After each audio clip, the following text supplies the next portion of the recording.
Gordon was cross. Why should Henry have a new shape, he grumbled. A shape good enough for me is good enough for him. He goes gallivanting off to Crewe, leaving us to do his work, and comes back saying how happy he feels. It's disgraceful. And there's another thing. Henry whistles too much. No respectable engine ever whistles loudly at stations. It isn't wrong, but we just don't do it. Poor Henry didn't feel happy anymore. Never mind, whispered Percy. I'm glad you're home again. I like your whistling. Goodbye, Henry, called Gordon. We're glad to have you with us again, but remember what I said. Later, Henry stopped at Edward's station.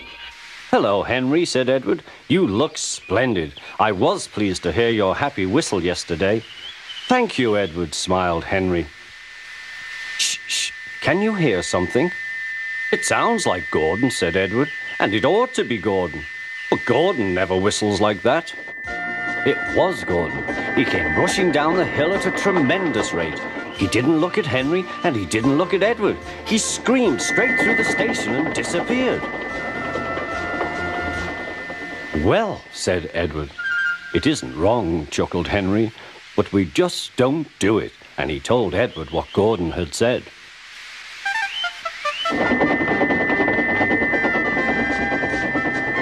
Meanwhile, Gordon screeched along the line. The noise was awful.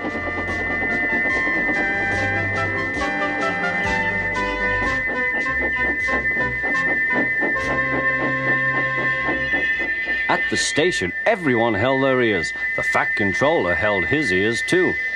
Take him away, he bellowed, and stop that noise!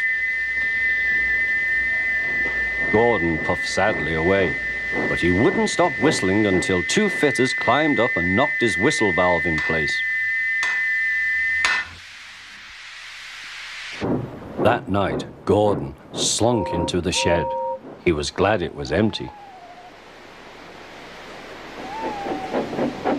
It isn't wrong, murmured Henry to no one in particular, but we just don't do it.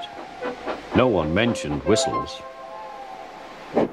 Next morning, Henry was enjoying himself enormously. I feel so well, he sang. Trickety-trot, hummed his coaches. Then he saw some boys on a bridge. Peep, peep, hello, he whistled. Oh, he called. The boys didn't wave and take his number. They thought it fun to drop stones on him instead. They've broken our glass! They've broken our glass! Sobbed the coaches. The passengers weren't hurt, but they were cross. Call the police! No, said the driver. Leave it to Henry and me. What will you do? They asked. Can you keep a secret? Yes, yes. Well then, said the driver. Henry is going to sneeze at those boys.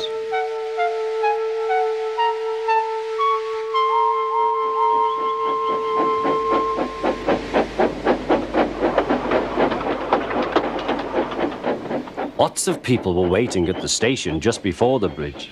They wanted to see what would happen. Henry has plenty of ashes, said the driver. Please keep all windows shut till we have passed the bridge. Henry is as excited as we are, aren't you, old fellow? Henry was feeling stuffed up.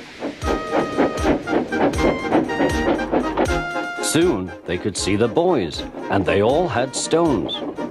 Are you ready, Henry, said his driver. Sneeze hard when I tell you. Now, he said. Achoo-shoo!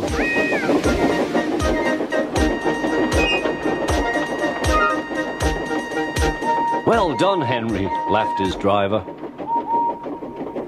Henry went home very pleased with himself.